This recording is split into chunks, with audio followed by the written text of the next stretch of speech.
Welcome! This video is going to be talking about and thinking about why people watch streamers or other creators in general. This is all from my perspective, but I'm sure some of it is universal.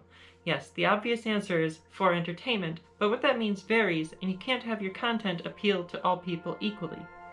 The prompt for this video comes from the often given advice of finding your niche. Essentially, think about why people would watch you and give them a reason to. I thought about this first from the thought of why do I watch other creators? The answer was not as simple as I thought. First, it varied based on what I was watching. If I'm watching a professional gaming tournament, I'm watching for the commentary and the high-level gameplay.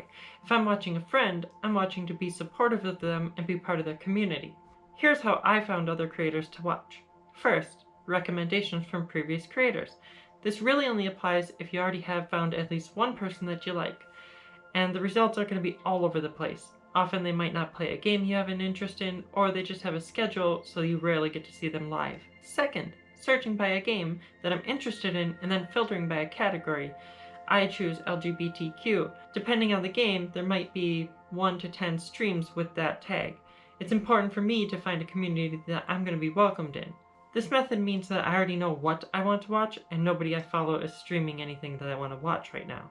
Third, bringing people in from another platform, TikTok, YouTube, Instagram, etc. If you have a link to your channel in your YouTube videos, at least then I can go click and maybe engage with you there. It's not a huge thing for me, but it is a very big factor for a lot of people. The following stuff I can't know until I watch your stream, so I've already gotten to you. Is the audio good? This is a really high priority. It doesn't have to be perfect, but can I hear you? Are you full of static? Stuff like that. Is your layout obnoxious? Sometimes this is important, sometimes it isn't. For a stream that is thematic to pirates, I'll be more tolerable of a pirate-themed layout.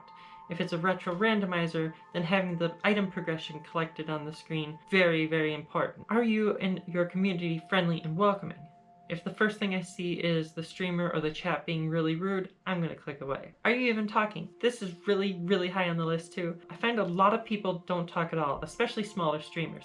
I understand if you're concentrating or focused on the game, but if you never respond to chat or don't even reply to anything, I'm probably gonna leave. And the fifth one is charisma. I don't really know, I can't quantify this. It's just, you'll know it when you see it. So what makes me come back to your stream? This varies too. Typically, I find somebody to watch while I'm playing or doing something on another monitor. If I'm playing a game that requires a lot of attention, I'm probably going to watch somebody who's calmer or doesn't require something so visually attentive, something much less intense than what I'm playing. Sometimes I'm watching for a specific game that they're playing. So how do I pull this back to why people watch me? I'm not really sure. I've been grappling with this for a long time, and I wouldn't watch myself because I don't find myself entertaining. I don't have an explosive personality or amazing gameplay. I'm just kind of a place where people can feel at home, and that's good enough for me. If I want to grow larger, that might be harder. I'm comfortable with it for now. Suppose you want more than that though. Think about why you watch others. Let's say you watch a lot of pros, but you're not good enough to be a pro, and most people aren't. You can still compete for viewership by having unique or in-depth knowledge and strategies about the game. Maybe you can work on presenting that. There are many more people than just the players, coaches, analysts, strategists.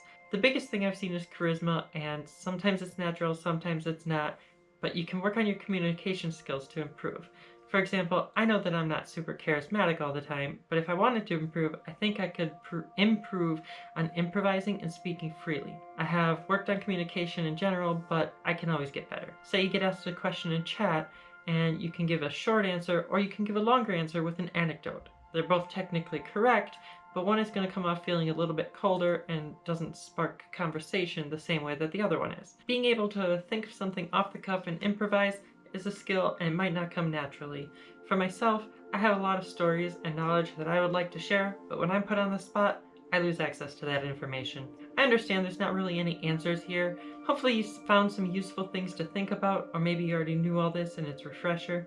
So how did you find your niche? Or did you stumble into it, or did you look for it and seek something out? A lot of this video could be summed up as not just why should or would people watch you, but why do you want people to watch you? Maybe rephrase the question in your head and ask it like that, and you might come up with some newer or different answers. Leave a comment, like, subscribe, you know the pitch.